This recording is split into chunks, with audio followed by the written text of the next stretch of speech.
हे बच्चा, good morning. कैसे हो आप लोग? हम लोग इलेक्ट्रिसिटी वाले चैप्टर को डिस्कस कर रहे थे। सारे टॉपिक हमारे हो गए हैं। आज हम लोग सिर्फ और सिर्फ एक्सरसाइज को सॉल्व करेंगे। तो एक्सरसाइज करने से पहले एक शॉर्ट रिवीजन कर ले formula based.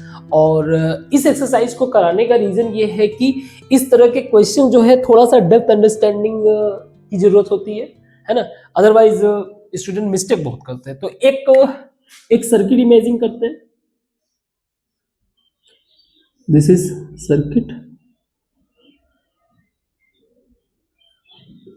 This is our resistance R, ये हमारा है करंट, ये हमारा है potential difference that is V। हमें पता है कि बेसिकली ये वर्क कैसे करता है। करंट जो है चार्ज के जो फ्रंट है उसको मूव करता है, मींस मल्टीपल इलेक्ट्रॉन्स। यहाँ पे इलेक्ट्रॉन की कमी होती है जो पोटेंशियल डिफरेंस में, इसलिए इधर की तरफ जो है खींचे जाते हैं। तो हम लोगों ने प्रैक्टिकली ये ऑब्जर्व किया था कि जो V था यानी कि वोल्टेज, वो करंट के साथ डायरेक्टली प्रोपोर्शनल था। ठीक है। और वो जो प्रोपोर्शनलिटी यानी कि V अपॉन I जो था वो कांस्टेंट था। और इस कांस्टेंट को हमने कैसे फिगर आउट किया, ये पता चला कि ये बेसिकली जो आप जो रेजिस्टेंस लगाते हो वो ही है इसका कांस्टेंट, IR। तो पहला तो हमें ये फॉर्मूला मिला। फिर हमने थोड़ा सा R के ऊपर रिसर्च किया। अच्छा, जो रेजिस्टेंस आप लगा रहे हो, जो वायर है आपका या फिर जो भी आप कोई डिवाइस लगा रहे हो, वो किस बातों पे डिपेंड करता है। तो हमें ये पता चला कि जो हमारा रेजिस्टेंस है वो आप जिस मटेरियल को इस्तेमाल कर रहे हो उसकी प्रॉपर्टी यानी रेजिस्टिविटी और उसके लेंथ पे और उसके एरिया पे डिपेंड करता है ना।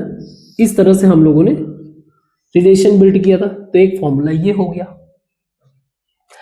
Then we go for the voltage. वैसे करंट का क्या होता है? फिर करंट का मतलब होता है चार्ज अपॉन टाइम, और वोल्टेज का होता है वर्क अपॉन चार्ज।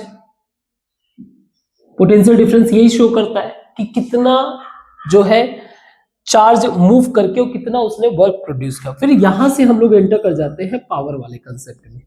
पावर हमें बताता है power is equal to V into I। अच्छा, ये सारे बेसिक यूनिट आपको पता होना चाहिए। वर्क यानी एनर्जी, एनर्जी का यूनिट होता है जूल। पावर यानी कि एनर्जी पर यूनिट टाइम, यानी पावर का यूनिट होता है जूल पर सेकेंड, या इसी को वॉट बोलते हैं। ये आपको पता होना चाहिए। ठीक है। हम लोगों ने इसको थोड़ा सा ट्विक किया था फॉर्मूला को, है ना। V को, I को जैसे हम लोगों ने थोड़ा सा चेंज कर दिया था। We can also write like V into I की जगह V upon R means V square by resistance, ये कर सकते हैं। इसके अलावा हम लोग V को चेंज कर सकते हैं, I स्क्वायर इंटू R, ये भी हमारा पावर हो जाएगा। फिर हम लोगों ने ये भी पता किया कि कैसे हीट, मतलब कि जो भी करंट फ्लो होता है उसका एक हीट इफेक्ट ही दिखता है ना। उसको हीट में कन्वर्ट करने का यानी यूजफुल वर्क और सम हीट जो लॉस होता है, तो उसके हिसाब से हम लोगों ने ये भी निकाला था कि अगर हीट फाइंड आउट करना है, हीट एनर्जी कितना रिलीज हुआ, तो यही है I स्क्वायर, ये कोई भी आप यूज कर लो, I square R into time, ये भी हो जाएगा। अब इसको भी करना है, टाइम से मल्टीप्लाई कर दो। मींस पावर के अंदर देखो, पावर क्या हुआ, पावर आपका हुआ वर्क, पावर हुआ आपका एनर्जी अपॉन टाइम, बस energy is equal to power into time, so P into T। इन्हीं बेसिस पे हम लोग क्वेश्चन को सॉल्व करते हैं। जैसे पहला क्वेश्चन है, a piece of wire of resistance R is cut into 5 equal parts. तो हमारे पास एक वायर है, क्वेश्चन नंबर 1 कर रहे हैं। हमारे पास एक वायर है, सपोज करो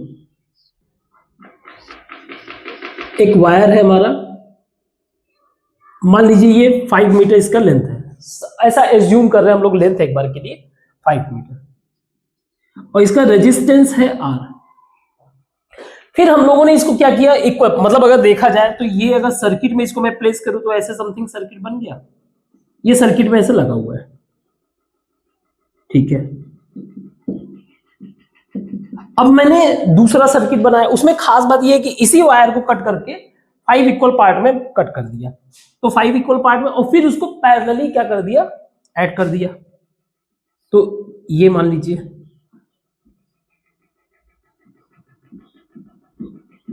5 इक्वल पार्ट्स में पैरेलल कनेक्शन, दिखने में अलग अलग लग रहा होगा लेकिन है सब इक्वल पार्ट, ठीक है, ओके। तो सबसे पहला काम तो हमें यही करना रहेगा ना कि इसका इक्विवेलेंट निकालना रहेगा। तो पहले इसके रेजिस्टेंस को फाइंड आउट करो, फिर इसका इक्विवेलेंट निकालेंगे, जो कि क्वेश्चन में दिया हुआ है कि if the equivalent resistance of this combination is R dash, तो ये जो है ये इक्विवेलेंट और इक्विवेलेंट। तो हमें वैसे भी क्वेश्चन में हमारा पर्पस यही रहेगा, अगर सीरीज और पैरेलल इस तरीके कुछ स्ट्रक्चर है तो उसको इक्विवेलेंट निकालना। सो अगर देखा जाए तो यहां पर करंट सेम है, वोल्टेज सेम है, हमारा रेजिस्टेंस जो है अलग है, ये 5 मीटर है और ये 1 मीटर का एक एज्यूम कर रहे हैं हम लोग लेंथ का। हमें पता है कि अगर मैंने इसी वायर, क्योंकि इसी वायर को कट किया, इसी वायर को लूं तो मटेरियल तो सेम है, ये शो करता है रेजिस्टिविटी, ये मटेरियल की प्रॉपर्टी, तो ये तो कांस्टेंट हो जाएगा इन दोनों ही रेजिस्टेंस के लिए, इन दोनों ही वायर के लिए। दूसरा, हमें पता है कि क्रॉस सेक्शन एरिया, क्योंकि मटेरियल सेम है, वायर सेम है, तो क्रॉस सेक्शन एरिया भी चेंज नहीं होने का वैसे ही। तो हम लोग इस पॉइंट ऑफ व्यू से देख के कह सकते हैं कि जो R है ये रेजिस्टेंस और इसका रेजिस्टेंस दोनों किस चीज पे डिपेंड कर रहे हैं, R is directly proportional to L, यानी कि लेंथ पे ही बस डिपेंड कर रहे हैं। तो अगर एक का रेजिस्टेंस R1 है, एक का रेजिस्टेंस R1 है तो उसका लेंथ होगा L1, इसका रेजिस्टेंस अगर R2 है तो इसका लेंथ होगा L2। मतलब उल्टा बोल दिया, मुझे ऐसे बोलना चाहिए था कि एक का लेंथ जो है L1 है तो उसका रेजिस्टेंस R1, और एक का लेंथ अगर L2 है तो उसका रेजिस्टेंस R2। ये दोनों ही आपस में, इसको आप डिवाइड कर लो, फर्स्ट इक्वेशन मान लो, सेकेंड इक्वेशन। तो R1 जो कि R वैल्यू है, R1 is equal to R is equal to L1 upon R2 by L2। So R2 is equal to, जो मेरा इस टर्म में रेजिस्टेंस आ रहा है, R2 is equal to R into L2 by L1। तो मेरा R2 यानी इसका रेजिस्टेंस कितना हो गया, we get R2 is equal to R upon 5, है ना। चेक करो, इन सबका रेजिस्टेंस मुझे क्या मिल गया, जो R है उसका 1/5, आपने 5 पार्ट में किया था तो उसका 1/5 जो है एक का रेजिस्टेंस। अब मुझे इसका इक्विवेलेंट निकालना है। हमें इक्विवेलेंट निकालने का फॉर्मूला पता है कि सीरीज में अगर कनेक्शन है तो R इक्विवेलेंट डायरेक्ट आपका ऐड हो जाएगा R1 प्लस R2 टाइप का। अगर पैरेलल है तो 1 by R equivalent is equal to 1 by R1 plus 1 by R2। तो ऐसे इस सिचुएशन में क्या होगा, 1 by R equivalent is equal 1 upon R dash, क्योंकि बुक में दिया हुआ है, is equal to 1 upon this 1 2 3 4 5। So 1 by R2 1 by R2 1 by R2, तो टोटल R2 क्योंकि बेस है तो मैं लिख दे रहा हूं डायरेक्ट 5 बाई R2। तो मैं लिख सकता हूं कि R dash is equal to R2 by 5। कोई डाउट नहीं। हमें इसका रेशियो बताना है, तो मैं R2 डैश को R के फॉर्म में लिख सकता हूं R upon 5। So we can write like R dash is equal to R upon 5 into 5। कोई प्रॉब्लम। सो ये क्वेश्चन में पूछ रहा है R अपॉन R डैश, तो इसको इधर ले जाओ, इसको इधर। So we can write like R upon R dash is equal to 25। तो अगर आप छोटा सा भी माइन्यूट मिस्टेक करोगे तो क्वेश्चन जो है 100% गलत हो जाएगा। क्लियर कट सर्किट का विजुअलाइजेशन होना चाहिए, प्लस किस बात को कैसे रिलेट हो रहा है उसके बारे में भी क्लियर होना चाहिए। तो नेक्स्ट क्वेश्चन करते हैं। इसी कारण से मैं क्वेश्चंस को डिस्कस कर रहा हूं, रीजन यही था कि थोड़ा सा डेप्थ की जरूरत पड़ेगा, इसलिए सारे क्वेश्चन में इसको सॉल्व कर दूंगा। आप देख लेना। हाँ, कोई मिस्टेक हो तो आप बिल्कुल कमेंट बॉक्स में करना, क्योंकि जब मैं पढ़ाता रहता हूँ, खासकर ये क्वेश्चन जब सॉल्व करना रहता है, क्वेश्चंस वगैरह सॉल्व करते वक्त ना मेरा माइंड थोड़ा सा स्लो पड़ जाता है, क्योंकि फोकस रहता है पढ़ाने में, माइंड जो है कभी कभी छोटे मोटे मिस्टेक कर जाता हूँ, मल्टीप्लाई करना रहता है कुछ और, वैल्यू को लिख देता हूँ कुछ और। तो इस चीज को आपको ध्यान से फिगर आउट करना है कि सर कहाँ पे गलती कर रहे हैं। तो क्वेश्चन नंबर 1 हो गया। क्वेश्चन नंबर 2 देखते हैं। A electric bulb is rated two 20 volt, यानी वोल्ट दिया हुआ है 220 इलेक्ट्रिक बल्ब के ऊपर, और 100 वॉट का मतलब ये हो गया पावर दिया हुआ है, पावर उसका दिया हुआ है, पावर दिया हुआ है 100 वॉट। नाउ पावर और वोल्टेज का रिलेशन हमें पावर वाला पता है, power is equal to V into I. अब समझते हैं। When it is operated on 110 voltage, यानी कि वोल्टेज को हमने चेंज कर दिया, वोल्टेज को हमने चेंज कर दिया, the power consumption will be, हमें पावर कंजम्पशन बताना है। देखो ये सर्किट है हमारा,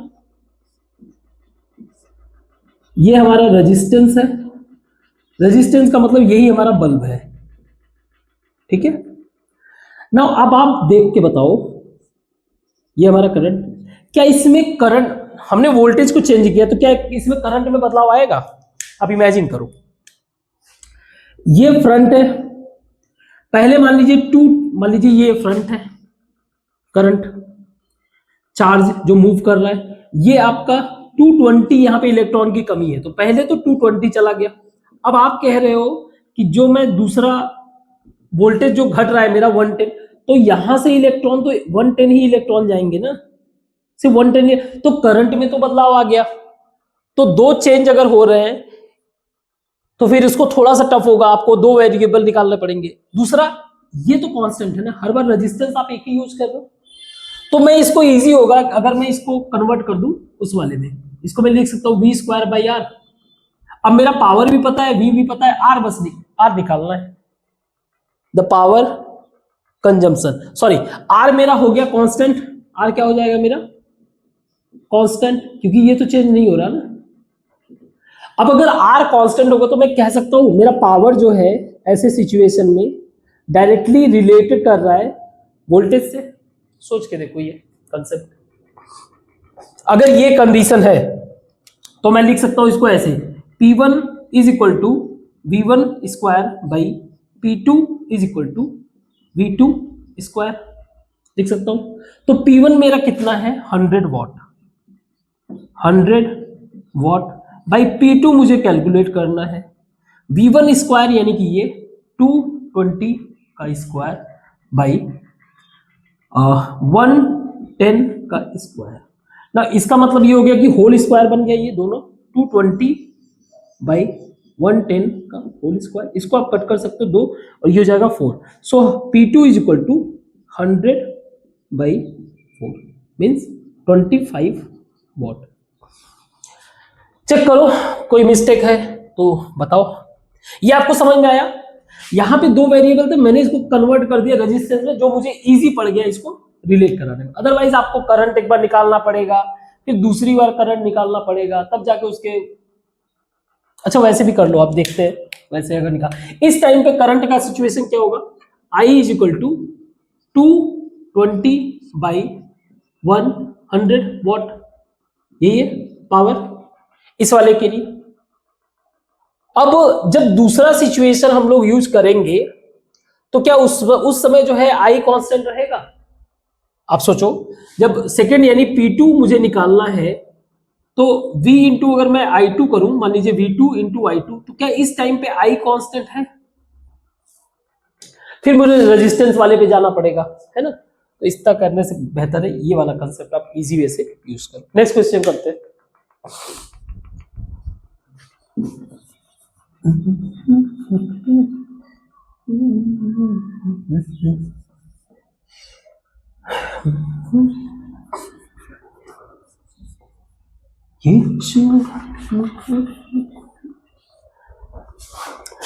नेक्स्ट क्वेश्चन है, two conducting wires of the same material and of equal length and equal diameter, यानी कि दोनों ही वायर जो है उनके रेजिस्टेंस इक्वल है, क्योंकि हमारा रेजिस्टेंस किस पे डिपेंड कर रहा है, रेजिस्टेंस हमारा डिपेंड कर रहा है उसके रेजिस्टिविटी पे, यानी उसकी प्रॉपर्टी, उसके लेंथ पे, और उसके एरिया यानी कि क्रॉस सेक्शनल डायमीटर। तो ये बोल रहा है कि वायर ऑफ सेम मटेरियल का मतलब ये हो गया उसका रेजिस्टिविटी जो है क्या है, इक्वल है, पहला चीज।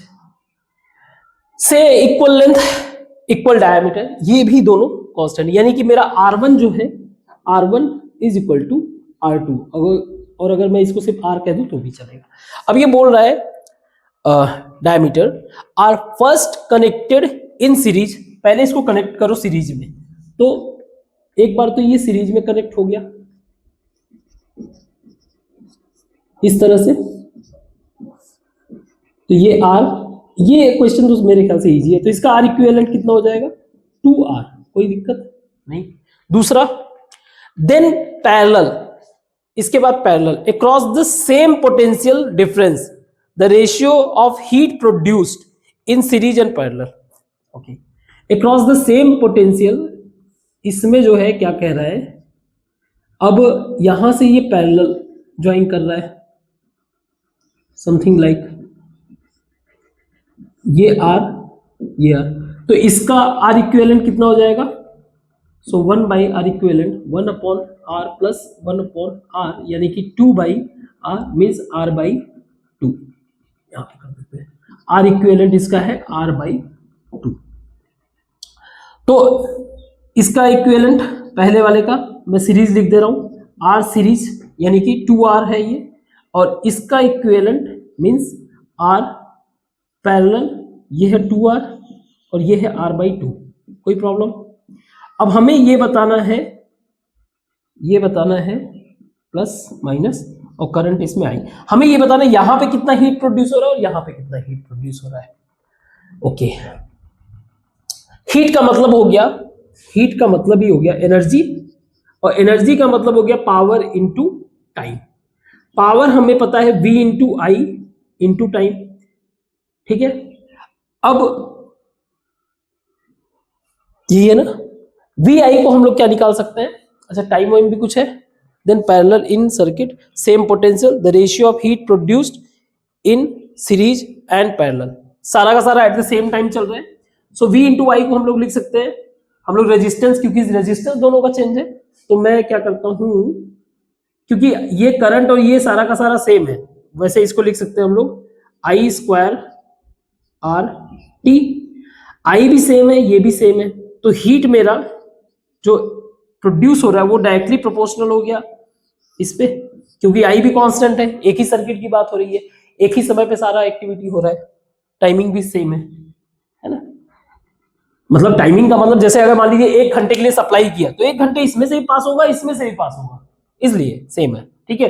तो बच क्या गया, यही सिर्फ बचा, अगर ये चेंज है तो हीट चेंज होगा, तो मैं कर सकता हूं H1, क्या बोल रहा है, रेशियो बता रहा है ना, series, H series by H parallel is equal to R series by R parallel is equal 2R upon R by 2, R से R कैंसिल हो जाएगा 4, यानी कि सीरीज में जो हीट प्रोड्यूस हो रहा है वो 4 times of heat produce in parallel.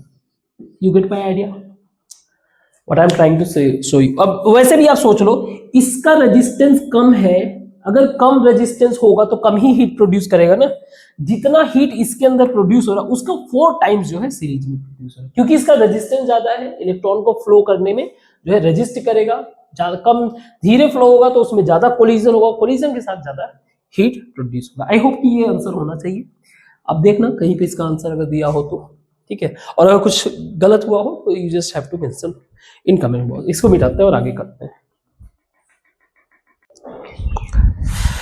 Okay, तो ये क्वेश्चन अब अच्छा, इसके पहले जो हम लोगों ने क्वेश्चन डिस्कस किया था हमारा सीरीज और पैरेलल का, तो उसमें क्वेश्चन में रेशियो बताना था, तो सीरीज का पैरेलल से रेशियो हो जाएगा 4:1, ठीक है। इस क्वेश्चन को देखते हैं।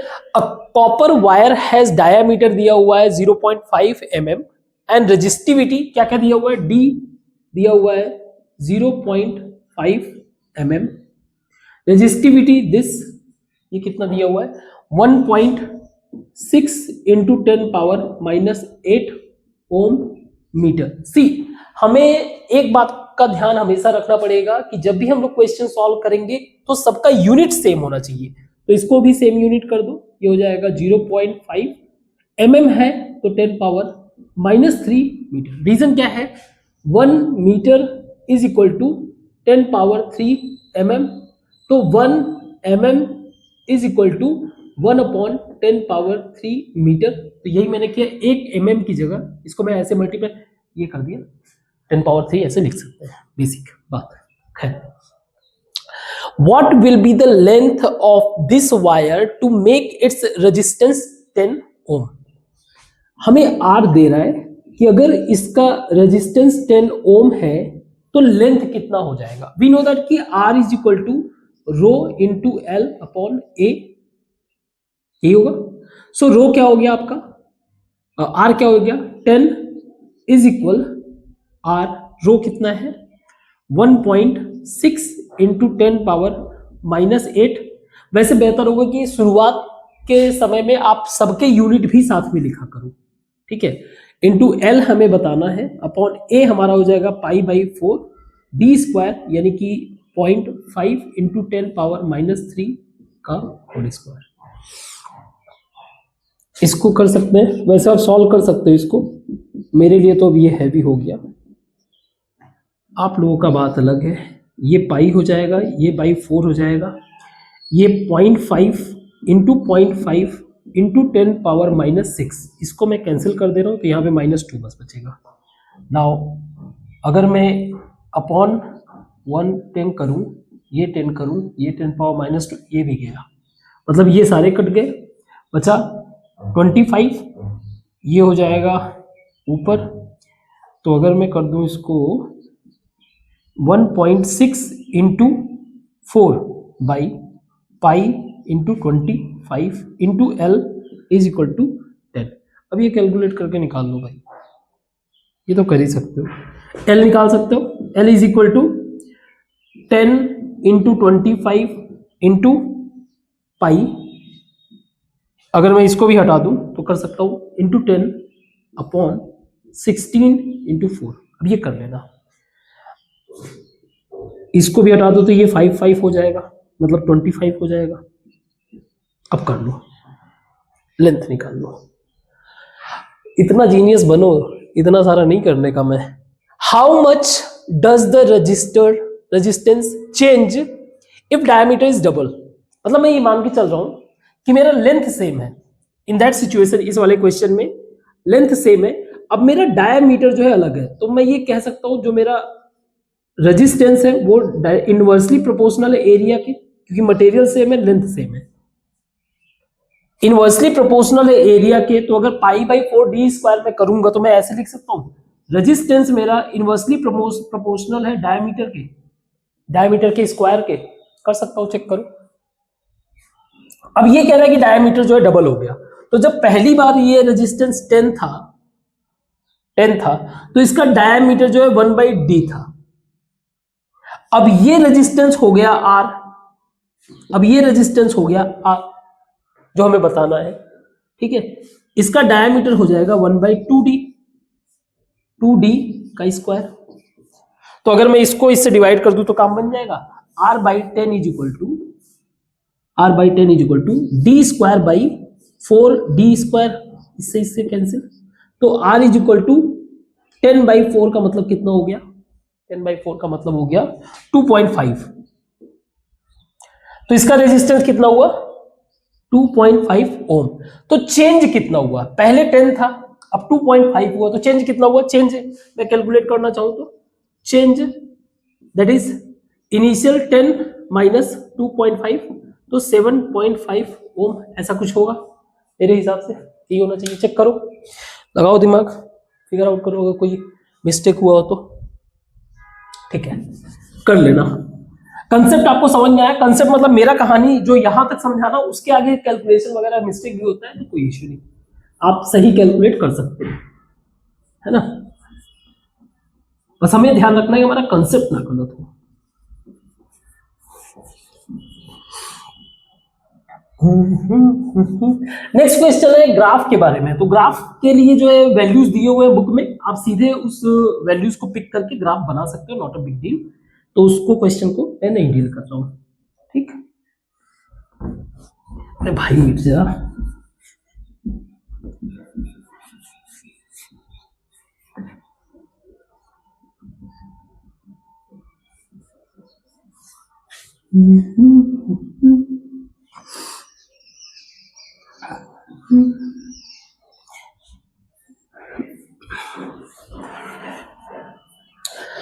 नेक्स्ट क्वेश्चन है कि when 12 volt battery is connected across unknown register, एक मतलब इस तरह का है कुछ कनेक्शन है, हमें नहीं पता कि रजिस्टर के बारे में, हमें पता है कि यहाँ पे 12 वोल्ट बैटरी लगा है और यहां पर there is a current of 2.5 mm।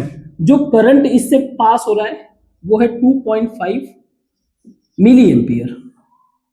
सारा कैलकुलेशन तो हमारा यहीं पे होगा ना, रजिस्टर पे। Circuit, find the value of resistance, हमें इसका रेजिस्टेंस बताना। अब सोच के देखो 2.5 मिली एम्पियर का मतलब ये हो गया, मिली का मतलब हो गया इसको अगर आप एम्पियर में कन्वर्ट करोगे तो 10 पावर -3 एम्पियर, कितना कम है ना, कितना ज्यादा कम है ये। इसका मतलब ये हो गया कि रेजिस्टेंस बहुत ज्यादा होना चाहिए, ये बात यही शो कर रहा है। तो मैं V = IR मुझे पता है, मैं लगा सकता हूं। V वोल्टेज मेरा है 12, 2.5 इंटू 10 पावर -3 इंटू R, है ना।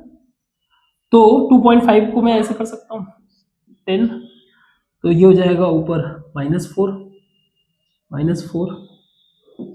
सो 12/25 into 10 power 4 is equal to R, ये ओम आएगा, थोड़ा सा उल्टा लिख रहा हूं कोई नहीं।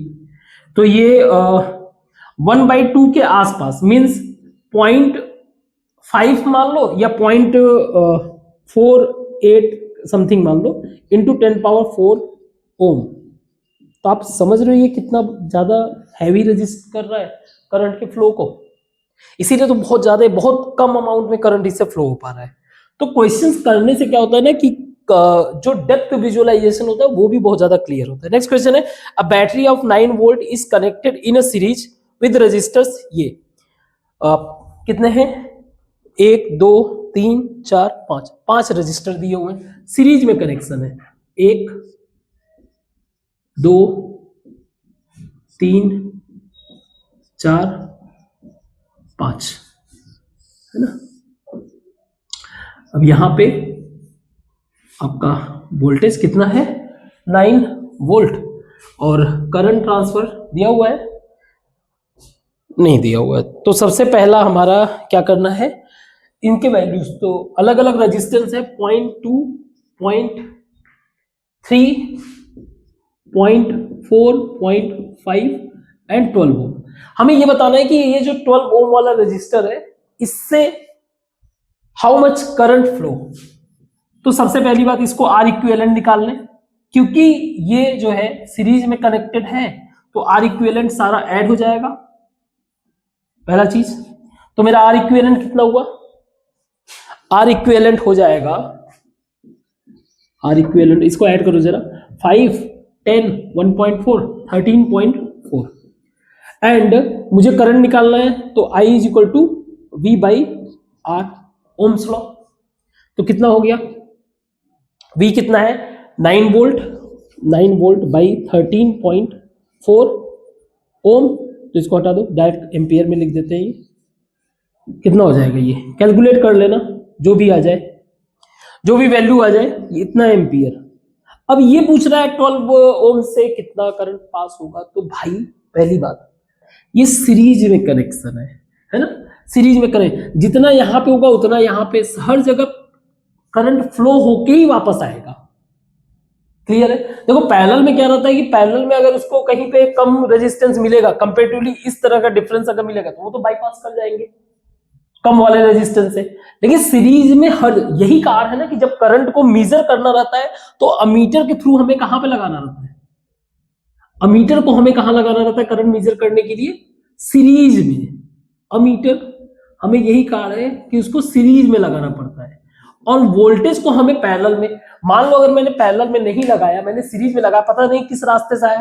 पहली बात तो वोल्टेज हमेशा अक्रॉस मेजर करेंगे। हम लोगों ने किस जो है, जैसे मान लीजिए ये है आपका, तो वोल्टेज को मेजर करने के लिए हमेशा कम रेजिस्टेंस वाले अक्रॉस द रेजिस्टेंस उसके पैरेलल लगाना रहेगा। तो अगर मान लो कई सारे हैं तो क्या करेंगे, ये भी कर सकते हो डायरेक्टली, जैसे मान लीजिए ऐसे कई सारे पैरेलल हैं तो फिर यहां पे लगा दो, यहां पे लगा दो, इससे पता चल जाएगा। तो वोल्टेज को मेजर करने के लिए जो वोल्ट मीटर का इस्तेमाल करते हैं वो पैरेलल में लगाते हैं, मींस रेजिस्टेंस के, और अमीटर को हम लोग सीरीज में कनेक्ट करते हैं। तो इसको मिटाते हैं और आगे क्वेश्चंस को करते हैं। तो नेक्स्ट क्वेश्चन है, क्वेश्चन क्या कह रहा है कि हाउ मेनी 176 ओम रजिस्टर्स, मतलब एक रजिस्टर्स है जिसका वैल्यू है 176, ऐसे कई सारे रजिस्टर लगे हुए हैं, ठीक है, पैरेलल में। कितने लगे हुए हैं वही बता रहे हैं, कितने लगे हुए हैं। Are required to carry 5 ampere current on a 220, यानी कि आई का वैल्यू दिया हुआ है, 5 एम्पियर, एंड वोल्टेज का वैल्यू दिया हुआ है 220 वोल्ट। नाउ हमें पता है कि ये पैरेलल में दिया हुआ है, क्वेश्चन में दे रहा है, तो हमें ओम लॉ के थ्रू हमें आर इक्विवेलेंट मिल जाएगा, V = IR। बट ये कहना क्या चाहता है, हम लोग किस सर्किट की बात कर रहे हैं, हम लोग जिस सर्किट की बात कर रहे हैं, कहने का मतलब ऐसे कई सारे पैरेलल में लगे हुए, कितने लगे हुए वो हम लोग देखेंगे अभी, ठीक है।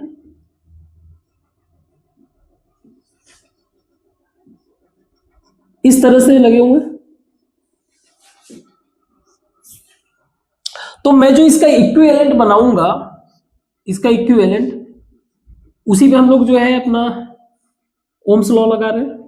तो V = IR, तो R इक्विवेलेंट मैं यहां से निकाल सकता हूं, V 220/5 ये होगा। तो ये हो गया R इक्विवेलेंट, मेरा हो गया 44 ओम, हाँ ठीक है, 44 ओम।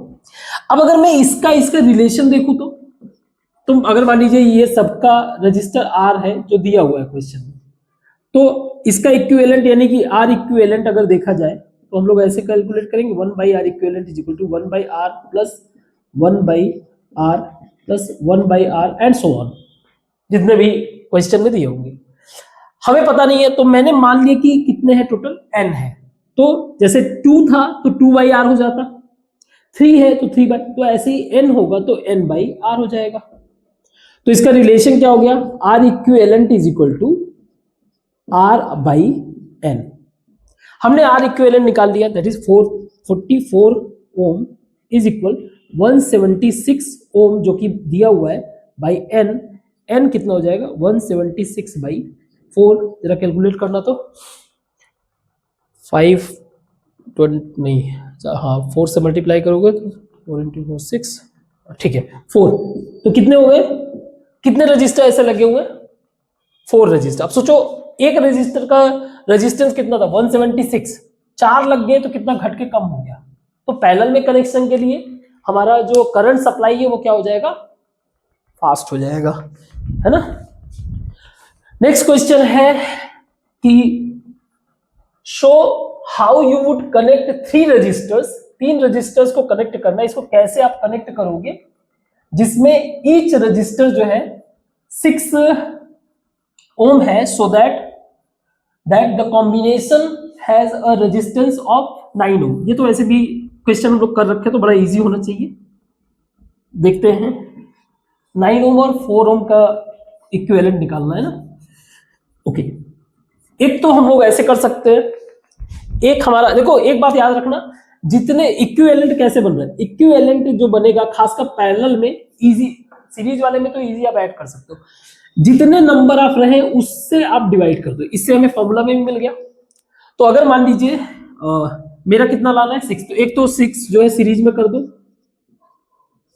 और अगर मैं 6 से 3 मैं ऐड कर दूं तो काम बन जाएगा। तो ये 6, ये 6, ये 6 और ये 6 दोनों मिलके कितना बना देंगे 3। अगर मैं इसका इक्विवेलेंट बनाऊं 6 और 3 यानी कि one two register in parallel and one register in series. काम बन गया इन सीरीज, है ना। इसमें हो जाएगा हमारा 9। 4 के लिए कैसे होगा? 4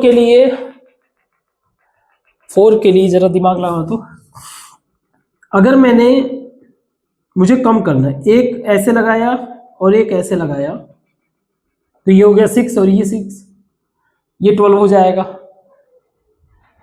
और अगर मैंने एक ऐसे लगा दिया तो इसका क्या कहानी है? 6, तो ये हो जाएगा 1/12 प्लस 1/6 इक्विवेलेंट। अगर मैं इसमें 2 से मल्टीप्लाई कर दूं तो ये 12 हो जाएगा। 3/, हो गया, वेरी गुड, 4। सी, हमने इस वाले सिचुएशन में 4 ओम रजिस्टर गेन करने के लिए क्या किया?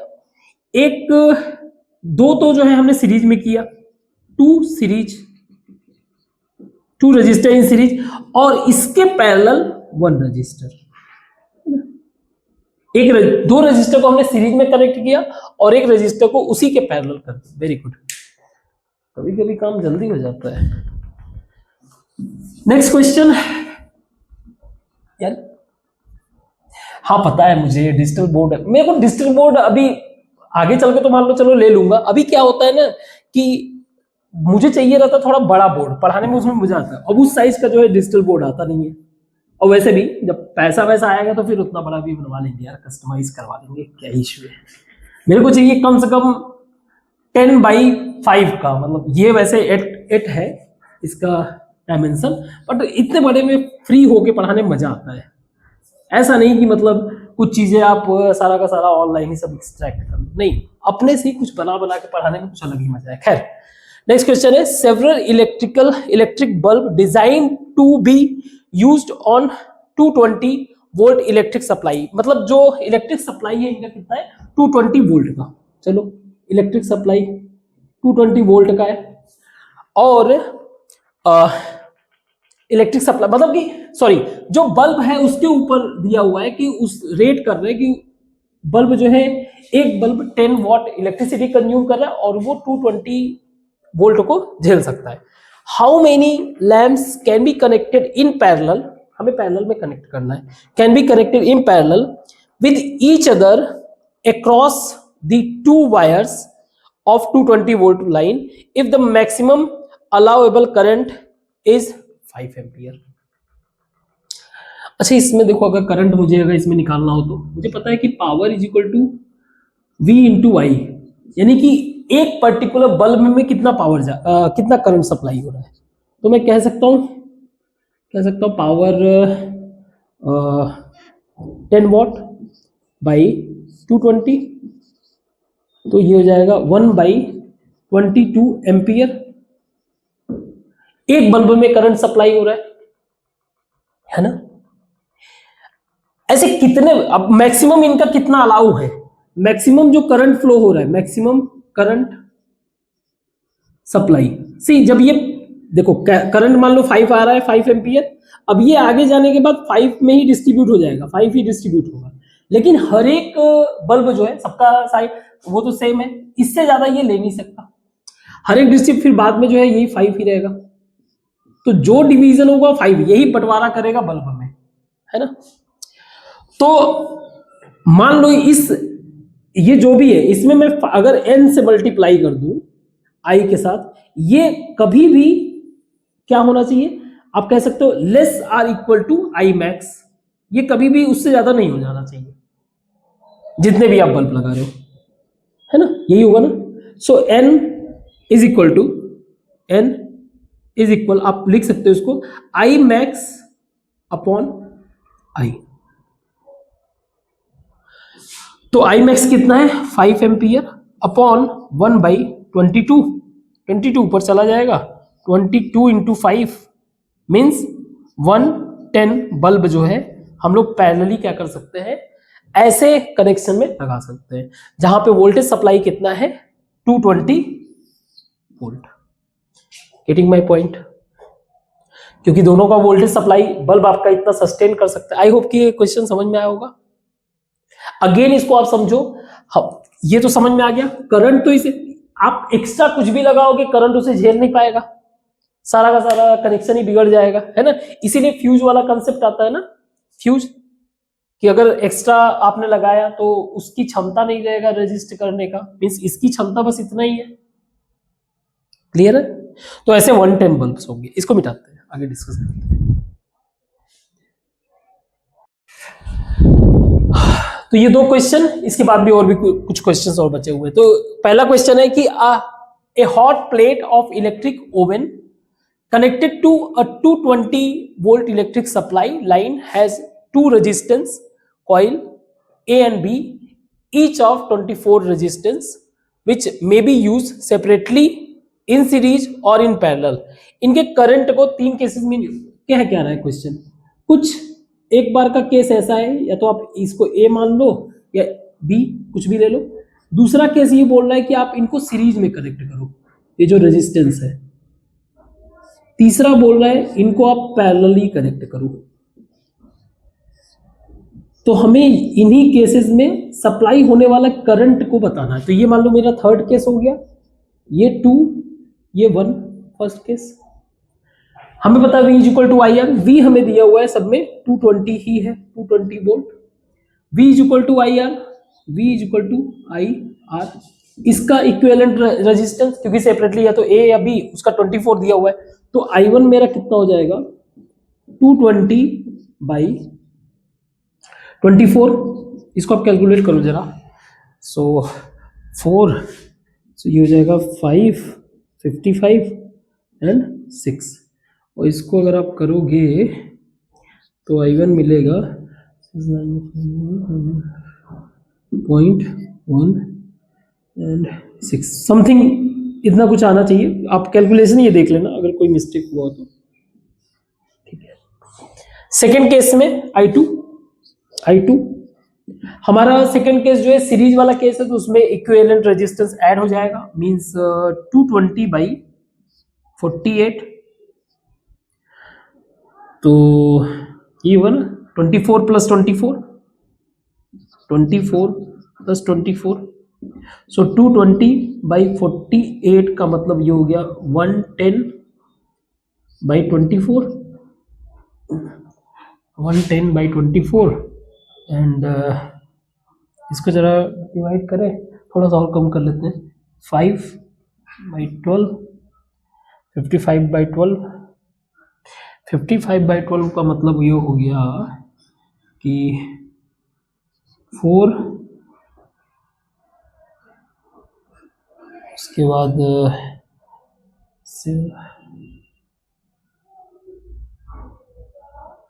6, एक सेकेंड,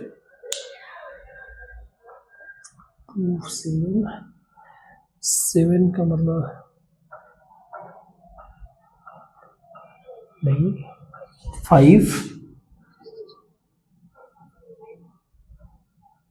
समथिंग, मतलब 4 से तो ज्यादा है, ठीक है। नाउ थर्ड देखते हैं। थर्ड जो है पैरेलल है, तो पैरेलल क्योंकि दो ही है, सेम लेंथ है, तो हम लोग कर सकते हैं आर इक्विवेलेंट मेरा कितना होगा, R equivalent R by N, R मेरा है 24 बाई 2, तो 12 एम्पियर, 12 ओम होना चाहिए। तो ये हो जाएगा 220 बाई 12। तो जो भी ये वैल्यू है ना, इसमें 4 से मल्टीप्लाई कर दो। तो अगर मैं 4.5 को 4 से मल्टीप्लाई कर दूं तो हो जाएगा कुछ, तो मान लीजिए ये कुछ समथिंग 18 आ रहा है, 18 एम्पियर। तीनों का डिफरेंस आपको समझ में आया? आप फील करो, जो पैरेलल वाला है उसमें बहुत ज्यादा इलेक्ट्रिसिटी सप्लाई हो रहा है। इलेक्ट्रिसिटी सप्लाई होने का मतलब ये हो गया कि उसमें हीट भी बहुत ज्यादा प्रोड्यूस होगा। तो जहां पे हमें बहुत ज्यादा हीट चाहिए रहता, अगर बहुत ज्यादा मैक्सिमम हीट के लिए इसके पास जाओ, इससे थोड़ा कम जाना है तो आप जाओ पहले वाले में, यानी कि सेपरेटली कनेक्शन में आप हीट सप्लाई कर सकते हो सेपरेटली। बट अगर आपको मीडियम यानी कि इकोनॉमिकल देखा जाए, सॉरी मैक्सिमम हीट ये है I3, कम करंट का सप्लाई होना और सफिशिएंट तो I2 जो है हमारा क्या है, करंट कम ले रहा है और हीट भी सफिशिएंट दे रहा है, और इस वाले केस में जो है ये भी करंट ज्यादा ले रहा है, तो आप कह सकते हो कि ये इकोनॉमिकल होगा, थोड़ा सा इकोनॉमिकल। और ये कैसे सिचुएशन में, जहां पे बहुत ज्यादा हीट चाहिए, उससे कम चाहिए तो आप सेपरेट कनेक्शन करो। मतलब किस तरीके का हमें ओवन में कनेक्शन करना चाहिए, जहां पे बहुत ज्यादा हीट की जरूरत है जैसे ठंड के मौसम में, तो उस सिचुएशन में आप पैरेलल कनेक्शन करो उसके अंदर। और अगर मान लो उससे कम चाहिए तो फिर सेपरेटली, यानी सीरीज यूज कुछ नहीं, सिंपल एक कॉइल लगा दो। और अगर उससे भी कम चाहिए, मीडियम जो नॉर्मल रिक्वायरमेंट में कुछ हो, तो उसके लिए आप जो है सीरीज में जा सकते हो। ठीक है, नेक्स्ट क्वेश्चन इसका सॉल्व करते हैं। नेक्स्ट क्वेश्चन है कि कंपेयर करना है the power used in 2 ohm resistor in each of the following circuit. अच्छा, ये कह रहा है कि पावर को कंपेयर करना है बैटरी इन सीरीज विथ 2 ओम। एक सेकेंड। सो नेक्स्ट क्वेश्चन, इसको हमें देखना है, कंपेयर पावर करना है used in the 2 ohm resistor in each of the following circuit. तो ये कह क्या रहा है कि 2 तरीके का रजिस्टर है, एक आपका 2 तरीके का सर्किट है, एक ऐसे अरेंज है यानी कि 2 ओम और 1 ओम, कुछ 6 वोल्ट का जो है सप्लाई है, बैटरी है, और हमें बताना है कि इस 2 ओम के ऊपर 2 ओम रजिस्टर के ऊपर पावर कितना कंज्यूम हो रहा है। दूसरा सिचुएशन दिया हुआ है कि इसको हमने पैरेलल कनेक्शन में कर रखा है 2 ओम को। ना अब आपको एक चीज समझना पड़ेगा यहाँ पे, अदरवाइज इसीलिए मिस्टेक्स होते हैं, और यही कारण है कि मुझे इनके क्वेश्चंस को डिस्कस करना पड़ रहा है।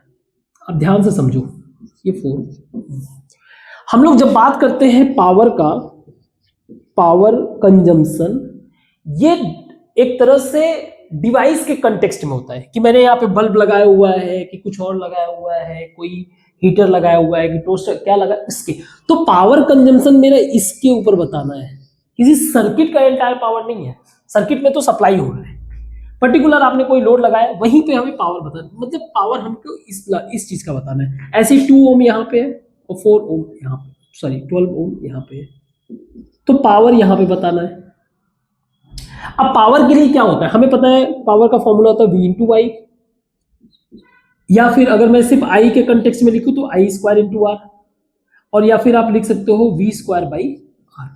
ये हमें पता है क्योंकि V is equal to I R का यूज करके आप लगा सकते हो। ठीक, तो यहां पे रखोगे आई स्क्वायर आर हो जाएगा, और यहां पे रखोगे V आई की जगह तो V square by R square, एक आर कैंसिल हो जाएगा। तो ये तीनों फॉर्मूले हैं। अब एक चीज हमें क्लियर पता होना चाहिए, पहली बात तो इसके अंदर एंटायर, जैसे इस वाले सीरीज वाले सिचुएशन में मुझे इसके क्रॉस पता करना है, इसके क्रॉस पता करना है। तो एक चीज क्लियर होना चाहिए कि सीरीज वाले में जो मेरा करंट होता है वो कांस्टेंट होता है, कांस्टेंट, और वोल्टेज वाले यानी कि पैरेलल वाले कनेक्शन में, पैरेलल में ये हम लोगों ने पहले ही पढ़ रखा है, पैरेलल में हमारा वोल्टेज कांस्टेंट होता है। तो यहां पे जो 4 वोल्ट है, अगर मैं यहां पे क्रॉस देखूंगा तो ये भी 4 वोल्ट ही होगा, वोल्ट मीटर से अगर देखने की कोशिश करूंगा। तो इस वाले को अगर मैं कैलकुलेट करना चाहूं तो मैं डायरेक्ट ये वाला लगा सकता हूं, P is equal to V square by R, इस वाले सिचुएशन के लिए, मतलब P2 कर रहा है, तो ये हो जाएगा V स्क्वायर कितना है 4 का स्क्वायर बाई आर, इसका R that is 2 is equal to 16/2 means 8 watt power consume कर रहा है यहाँ पे, जब ये इसके कनेक्शन, इस तरह के कनेक्शन में है। बट व्हाट अबाउट सीरीज, इसमें वोल्टेज अलग होगा, इसमें वोल्टेज अलग होगा, लेकिन करंट कांस्टेंट होगा। अगर मैं सबका करंट निकाल लूं तो करंट कैसे होगा, V is equal to I और आर इक्विवेलेंट पूरे सर्किट का। आर इक्विवेलेंट कितना है, क्योंकि सीरीज में तो ऐड कर दो, is equal to I into 3, ठीक है। और V कितना है मेरा 6, तो मेरा I कितना हो गया, I हो गया 2 एम्पियर। और अगर पावर यहां पे कैलकुलेट करूं तो इसमें, तो मैं power is equal to I square into R, means 2 का square into 2, that is 8 volt. ठीक है, तो दोनों में ही जो 2 ओम रजिस्टर आपने लिख रखा है, 2 ओम रजिस्टर का मतलब हो गया आपने कोई भी ऐसा डिवाइस ले रखा है जिसमें 2 ओम का रजिस्टर है, वो जो है इसमें इस वाले सिचुएशन में भी 8 वॉट पावर कंज्यूम कर रहा है, इस वाले सिचुएशन में भी 8 वॉट पावर कंज्यूम कर रहा है।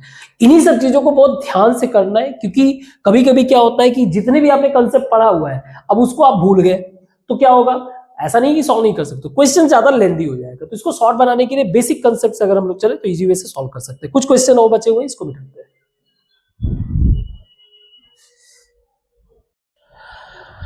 ये लास्ट के 3 क्वेश्चंस हैं, ठीक है। तो 2 lamps, one rated 100 watt and at 220 volt and other 60 volt, ऐसे आप समझो 2 पैरेलली कनेक्टेड हैं, एक बल्ब यहां पे लगा हुआ है, लैंप है ना, एक लैंप यहां पे लगा हुआ है और एक लैंप जो है ऐसे लगा हुआ है। ज्यादा कुछ नहीं बताया उसने, बस ये बताया कि ये पावर कंज्यूम कितना कर रहा है, ये पावर कंज्यूम कर रहा है आपका 60 वॉट और ये पावर कंज्यूम कर रहा है 100 what. Total main supply voltage जो है वो इनका भी 220 है और ये भी 220 वोल्टेज पावर सप्लाई हो रहा है। वैसे ही पैरेलल कनेक्शन है तो वोल्टेज तो सेम रहेगा ही। हमें बताना है टोटल करंट कितना। हमें पता है कि इन पैरेलल, जैसे मान लीजिए यहाँ पे अगर I1 कर दूं, ये I2 कर दूं, I2 कर दूं, तो पैरेलल में जो करंट होता है डिस्ट्रीब्यूट, यानी कि ये I टोटल जो होगा, वो मेरा I1 प्लस I2 होगा। तो I1 कितना है, I1 is equal to V, ऐसे कर लो, I into V is equal to power. So I1 is equal to power दिया हुआ 100 वॉट अपॉन 220 वोल्ट। तो यहां पे करंट कितना है, 1/10/22 एम्पियर। और इस वाले सिचुएशन में कितना है, I2 में similarly 60 what by 220 means 6/22 ampere. Total इनको ऐड कर दो आप, तो कितना हो जाएगा, टोटल I टोटल कितना हो जाएगा, 16/22 एम्पियर। अरे 1 बाई करके मत कर देना, ठीक है, वो रेजिस्टेंस है, रेजिस्टेंस का अलग मेथड, ऐसा दिमाग ही यूज किया करो। इसको मिटा देते हैं। अगला क्वेश्चन है कि हमें ये बताना है कौन सा इंस्ट्रूमेंट, कौन सा डिवाइस जो है ज्यादा एनर्जी कंज्यूम कर रहा है। ठीक है, एक सेकेंड,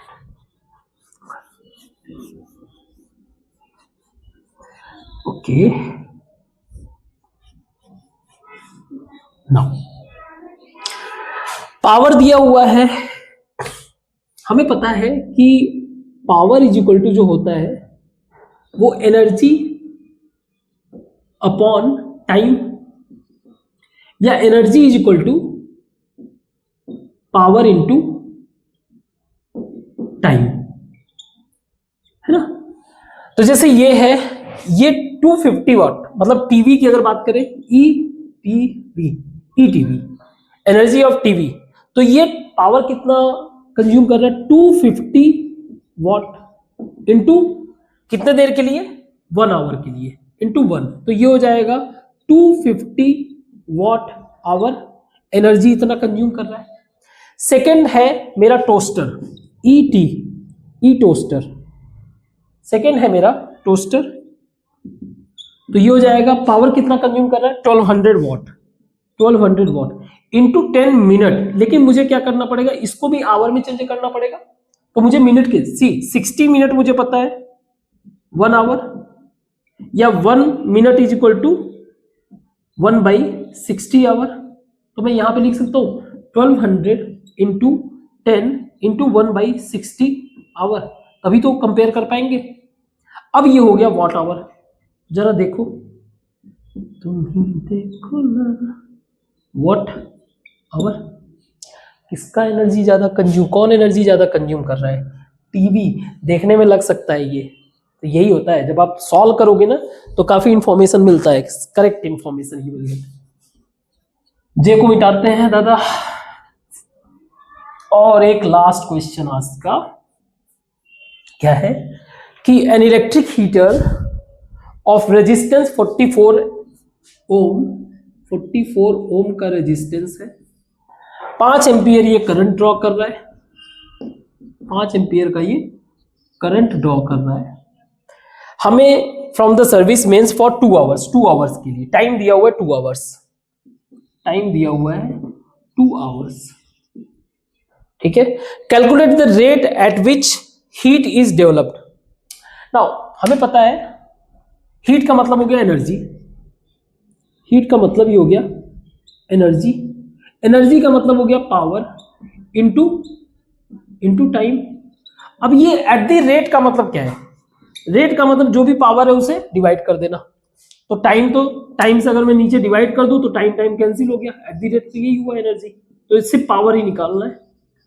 तो पावर क्या होता है, पावर अगर मैं करंट और इसके हिसाब से लूं तो I स्क्वायर आर, सो 5 का स्क्वायर इंटू आर 44, 25 इंटू 44,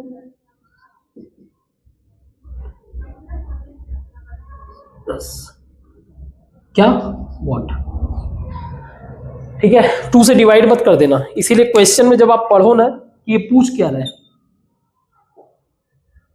जैसे कहना क्या था कि अगर आप मान लो एनर्जी निकाल भी लेते, टाइम से मल्टीप्लाई भी कर दे, तो इसे आपको डिवाइड करना ही पड़ता, ठीक है, टाइम को डिवाइड करना ही पड़ता, तो आंसर यही आता। तो फाइनली ये चैप्टर कंप्लीट हुआ। सॉल्यूशन में कोई मिस्टेक अगर मिला हो तो प्लीज इसको मेंशन करो, एज वेल एज करेक्ट भी करो। कोई टॉपिक ना समझ में आया हो उसको बताओ, है ना, और बाकी तो आपको जैसा सही लगे, है ना। तो इसको मिलाते हैं, और इसका जो हमारा अभी हमने क्या पढ़ा था, हीटिंग इफेक्ट, अब हमें पढ़ना है करंट का मैग्नेटिक इफेक्ट, जो हम लोग अगले चैप्टर में पढ़ेंगे, ठीक। Thank you.